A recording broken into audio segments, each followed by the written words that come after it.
بسم اللہ الرحمن الرحیم۔ جب پاکستان میں معیشت کی بات آتی ہے تو ہمیشہ ہم کہتے ہیں کہ پاکستان میں معاشی استحکام کے پیچھے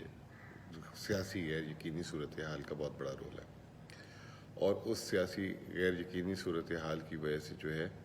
ہمارے ملک کی جو جسے کہتے ہیں مارکیٹس ہیں، خاص طور پہ اسٹاک مارکیٹ ہو گیا، فورن ایکسچینج ریٹ ہو گیا یعنی کہ ڈالر کا ریٹ، وہ ہمیشہ جو ہے غیر مستحکم رہتا ہے، خاص طور پہ ہماری اسٹاک مارکیٹ۔ آج میں یہ سوچ رہا تھا کہ آیا یہ صرف پاکستان میں ہوتا ہے یا اور بھی جگہوں پہ ہوتا ہے، اور اگر اور جگہوں پہ ہوتا ہے تو ہم کیوں دیکھتے ہیں کہ ہمارے کاروبار، ہماری اسٹاک مارکیٹس جو ہیں وہ نیچے رہتی ہیں اور دنیا کی مارکیٹس اوپر رہتی ہیں۔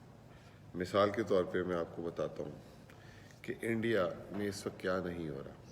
انڈیا کا کشمیر کا مسئلہ ایک بہت بڑا چل رہا ہے، انڈیا کا چائنا کے ساتھ بارڈر میں بہت بڑا تنازع چل رہا ہے، انڈیا میں حالیہ پچھلے 1 سے 1.5 مہینے میں کسان موومنٹ چل رہی ہے، اور وہ اتنی بڑی ہے کہ وہ اس نے دہلی کو چوک کیا ہوا ہے۔ لیکن حیرت کی بات ہے کہ اور ساتھ ساتھ انڈیا کے جو معاشی اشاریے کرونا کے بعد آئے وہ نہایت ہی برے آئے، لیکن حیرت کی بات ہے کہ انڈیا کی stock market all time high پہ ٹریڈ کر رہی ہے، یعنی کہ زندگی میں سب سے اوپر لیول پہ ٹریڈ کر رہی ہے۔ صرف دسمبر کے مہینے میں انڈیا میں $20 ارب اسٹاک مارکیٹ میں آئے، صرف دسمبر کے مہینے میں۔ انڈیا کی مارکیٹ کا حجم اب $1000 ارب سے بہت اوپر چلا گیا، تقریباً میں نے چیک نہیں کیا لیکن سنا ہے کہ جو ہے $1500 ارب کے قریب پہنچ چکا ہے۔ انڈیا سے اگر ہمارا موازنہ کیا جائے تو انڈیا جو ہے ہم سے تقریباً 8-9 گنا بڑا ہے، چاہے وہ پاپولیشن کے وائز دیکھا جائے، معاشی طور پہ بھی یہی آج سے 8-10 سال پہلے یہی ہمارا ان کا فرق تھا۔ لیکن اگر آپ ہماری اسٹاک مارکیٹ دیکھیں تو اب ہماری اسٹاک مارکیٹ کا سائز ہو گیا ہے $50 ارب، اور جیسے میں نے آپ کو بتایا کہ انڈیا میں صرف دسمبر کے مہینے میں $20 ارب آئے تھے، اور اس حساب سے پاکستان میں جو ہے فارینر کو کم از کم اگر وہاں 20 ڈالے تھے تو یہاں پہ $2 ارب تو ڈالنا چاہیے تھے،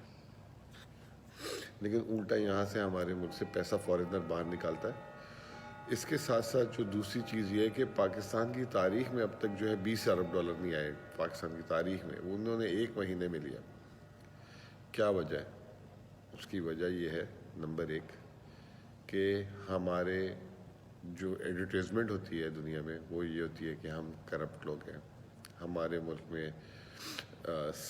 سویلائزیشن کا جسے کہتے ہیں فقدان ہے،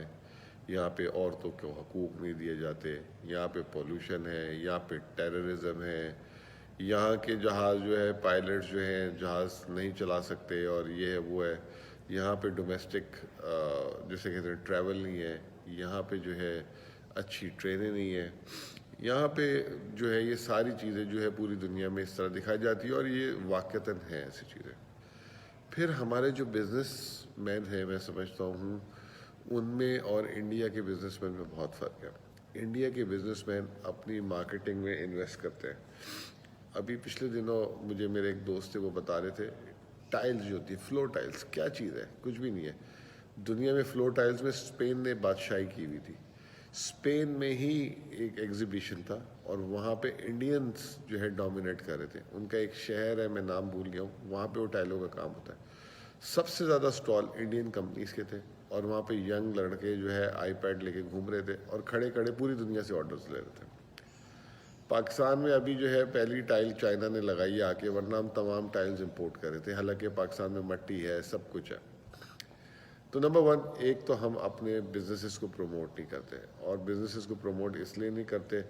کہ ہمیں جو ہے پروفیشنل لوگ یا تنخواہیں دینے میں ڈر لگتا ہے۔ بڑی بڑی ٹیکسٹائل ملز ہیں آج بھی پیچھے ہیں دنیا میں، جب فیئر لگتا ہے تو خود چلے جاتے ہیں، نہ اپنے جنرل مینیجر کو، نہ مارکیٹنگ کے ہیڈ کو، نہ نئے لوگوں کو۔ مجھے یاد ہے جب میں نے 2002-03 میں جب کام شروع کیا تھا، پہلے سال میں میری کمپنی مجھے سنگاپور لے گئی تھی، اور اس نے دنیا کے انویسٹرز کے آگے بٹھا دیا۔ اس کمپنی نے اتنا ہمارا جو ہے یاد ہے، ہماری پوری ٹیم جاتی تھی سنگاپور، لنڈن، امریکہ، روڈ شوز کرتی تھی، ہانگ کانگ، پھر ہم جاپان بھی گئے۔